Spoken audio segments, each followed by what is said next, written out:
ಬೀದಿಲ್ ಹೋಗುವಾಗ ಹಿಂದಿದ್ದೆ ಓಡಿ ಬಂದ ಶಿಲ್ಲೆ ಹಾಕಿ ನಿಮಗೆ ಉಸಿರನ್ನ ನೋಡು ಅಂದ ಅತಿ ನಾನು ಲೋನ ಸಾಧ್ಯ ಹತ್ರ ಬಣ್ಣ ಕನಸಿನಾಗೆ ಬಂದು ತೊಂದರೆಗಿಂದೆ ಕೊಟ್ಟ ಚಿಕ್ಕ ಪುಕ್ಕು ರೈಲು ನಿಲ್ಲದಿಲ್ಲ ಎಲ್ಲೂ ಹಿಂದೆ ಓಡ್ತೈತು ಚಲು ಚಲು ಸ್ಮೈಲು ಅಲ್ಲಿ ಬಳಿ ಸ್ಟೈಲು ಹಿಂದೆ ಆಡ್ತೈತು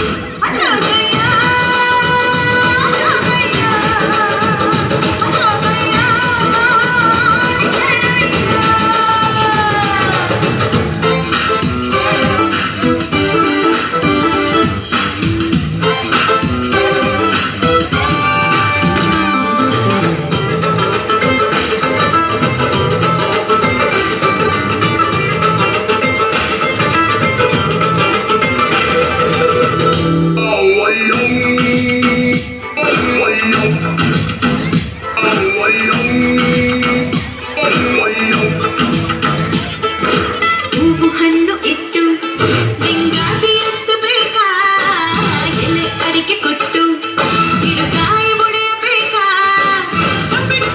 ಇಟ್ಟು ತಂಟೆ ಬಡಿಸಬೇಕಾ ಇಡೀ ಶಾಸ್ತ್ರ ನೋಡಿ ತನಿಖೆಯಲ್ಲಿ ಕರೆಯಬೇಕಾ ಕೇಳಕಂತ ಎನ್ನ ನಿಮ್ಮನೆ ಗಂಟ ಬಂದ ಹೇಳು ಅಂತ ಹಾಡು ಬಂದಿನ ಎದುರು ಕುನ್ನ ನಿನ್ನ ಒಪ್ಪಿ ಆಕಾಶಕ್ಕಿಸೆ ಕೊಟ್ಟ ಮತ್ತೆ ಬರ್ತೀನನ್ನ ನಾ ತಿರುಗಿ ನೋಡಿ ಹೋದ ಚಿಕ್ಕ ಪುಕ್ಕು ರೈಲು ನಿಲ್ಲದಿಲ್ಲ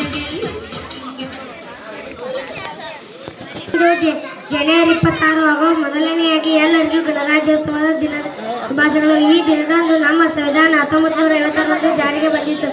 ನಾವೆಲ್ಲರೂ ನಮ್ಮ ಸಂವಿಧಾನವನ್ನು ಹಾಗೂ ದೇಶವನ್ನು ಪ್ರೀತಿಸಬೇಕು, ಗೌರವಿಸಬೇಕು ಎಂದು ತಿಳಿಸುತ್ತಾ ನನ್ನ ಭಾಷಣ. ಶುಭೋದಯ. ನನ್ನ ಹೆಸರು ಅನ್ಮವ. ಮೊದಲನೆಯದಾಗಿ ಎಲ್ಲರಿಗೂ ಗಣರಾಜ್ಯೋತ್ಸವದ ಶುಭಾಶಯಗಳು. ಇಂದು ನಮ್ಮ ಸಂವಿಧಾನ ಜಾರಿಗೆ ಬಂದ ದಿನ ಜನವರಿ 26, 1950 ಭಾರತ ಸಂವಿಧಾನ ಜಾರಿಗೆ ಬಂದಿತ್ತು. ಈ ದಿನದಂದು ಈ ಗಣರಾಜ್ಯೋತ್ಸವವು ಭಾರತ ರಾಷ್ಟ್ರೀಯ ಹಬ್ಬವಾಗಿದೆ. ಈ ದಿನ ರಾಷ್ಟ್ರೀಯ ರಜಾ ದಿನ. ಡಾಕ್ಟರ್ ಬಾಬಾ ಸಾಹೇಬ್ ಅಂಬೇಡ್ಕರ್ ಅವರು ಸಂವಿಧಾನ ಪಿತಾಮಹರಾಗಿದ್ದ ಗಣರಾಜ್ಯೋತ್ಸವವನ್ನು ದೇಶದೆಲ್ಲೆಡೆ ಸಂತಸದಿಂದ ಆಚರಿಸಲಾಗುತ್ತದೆ. ನಾವೆಲ್ಲರೂ ನಮ್ಮ ಸಂವಿಧಾನವನ್ನು ಗೌರವಿಸಬೇಕು ಎಂದು ತಿಳಿಸುತ್ತಾ ನನ್ನ ಭಾಷಣವನ್ನು ಮುಗಿಸುತ್ತೇನೆ.